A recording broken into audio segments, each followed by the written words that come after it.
नमस्कार मित्रांनो, जय महाराष्ट्र। संकट काही सांगून येत नाही, पण आलेल्या संकटांना जर चांगल्या माणसांची साथ मिळाली तर संकटाची दाहकता कमी होते।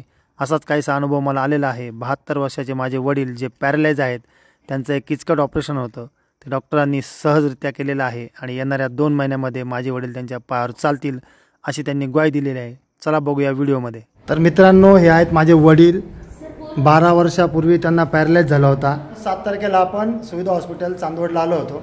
बऱ्याच जणांनी मला सांगितलं की खूप महाग आहे, तू नाशिकला नाही। बाबा बरं वाटतं का? घरी जायचं का? बरं। आजी दवाखाना कसा होता ग? एकदम छान भारी।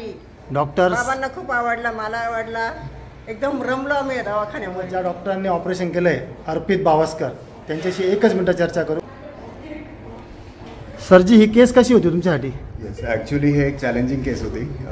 बेसिकली प्रॉब्लेम असा होता की हिपमध्ये फ्रॅक्चर होतंच आणि त्याच्यावर पेशंटचा ज्या खुबा मोडला आहे त्याच खुब्याची ताकद नव्हती। तर ज्यावेळेस पायामध्ये ताकद नसते त्यानंतर मग ऑपरेशन केल्यानंतरचं जे व्यायाम असतो तो होत नसतो।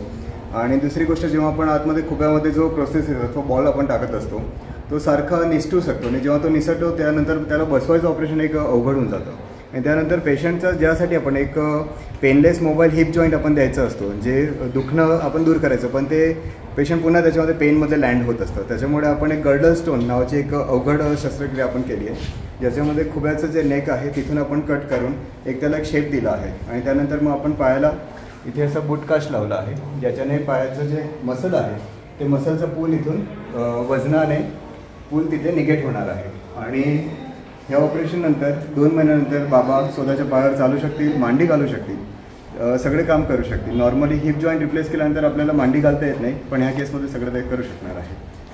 हे आहेत आमचे मित्र पानसरे सर। त्यांनी मला शब्द दिला होता की तुला कमी बजेटमध्ये, अत्यंत कमी पैशात तुला मी बाबांना रिपेअर करून, त्यांनी शब्द पाळला। मित्र आहेत गुंजाळ सर, यांनी मागच्या 15 दिवस खूप काळजी घेतली सगळ्या स्टाफनी। शिंदे सर आहेत, शिंदे सरांनी खूप सहकार्य केलं। तर बाबा घरी जायचं का? ठीक आहे। परत कधी यायचं आता? परत यायचं 8 दिवसांनी सगळ्या स्टॉपला भेटायला। तर मित्रांनो, असं खेळीमेळीच्या वातावरणामध्ये पेशंट आपलं बरं होतं आहे आणि लवकरच 2 महिन्यानंतर तुम्हाला बाबा जे चालणार आहेत ते पण दाखवतो। बाबांनी खूप चांगला सपोर्ट केला सर्व औषधांना आणि दवाखाना एकदम नीट अँड क्लीन आहे।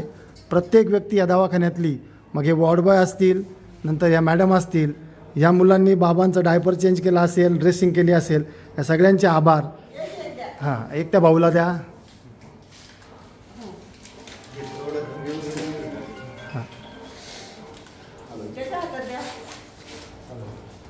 ओके मित्रांनो, ह्या 20 दिवसामध्ये बाबांना भेटायला आलेल्या प्रत्येक नातेवाईकाने दवाखान्याचं कौतुक केलं की इतका स्वच्छ दवाखाना आहे आणि सर्व स्टाफ बाबांची प्रत्येक 1-2 तासाला चेकअप करत होते।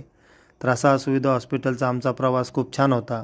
माझा वैयक्तिक अनुभव की मला योग्य दरामध्ये माझ्या पेशंटचं जे क्रिटिकल होतं त्यांचा योग्य उपचार झाला। मेडिसिन असेल, त्यानंतर पॅथॉलॉजी असेल, एक्सरे असेल, या सगळीकडे मला योग्य ते पैसे लागले। मी बऱ्यापैकी ड्रायव्हर असल्यामुळे नाशिक शहरात फिरत असतो, दवाखान्यांचा माझा चक्कर चालू असतो। शहरामध्ये खूप जास्त पैसे लागतात, त्यानंतर प्रवासाची अरेंजमेंट होते, डब्याचे हाल होतात। तर आपल्या गावात असलेल्या या दवाखान्यामुळे मला असं कधी वाटलं नाही की मी पेशंटला भेटायला जातो आहे। एकदम जवळ असल्यामुळे सगळं सोयीस्कर होत गेलं। तर नक्कीच तुम्हाला असं काही इमर्जन्सी आली तर धावपळ करण्यापेक्षा एकदा सुविधा हॉस्पिटलला तुम्ही भेट द्या। तुमचा अनुभव पण माझ्यासारखाच चांगला असेल। पैसे खर्च होतातच दवाखान्यामध्ये, पण योग्य पैसे खर्च झाल्यावर समाधान मिळतं आणि त्यानंतर जी सेवा मिळते त्याने पण आपलं मन भरून येतं। तर अशा पद्धतीने आपला हा प्रवास खूप छान झाला। सर्व स्टाफचे आणि सुविधा हॉस्पिटलमध्ये सर्व डॉक्टरांचे, नर्सचे, ज्यांचे नावं घ्यायचे राहिले असतील त्या सर्वांचे आभार। असं म्हणा, सबस्क्राईब सांगा, सबस्क्राईब। Okay, done.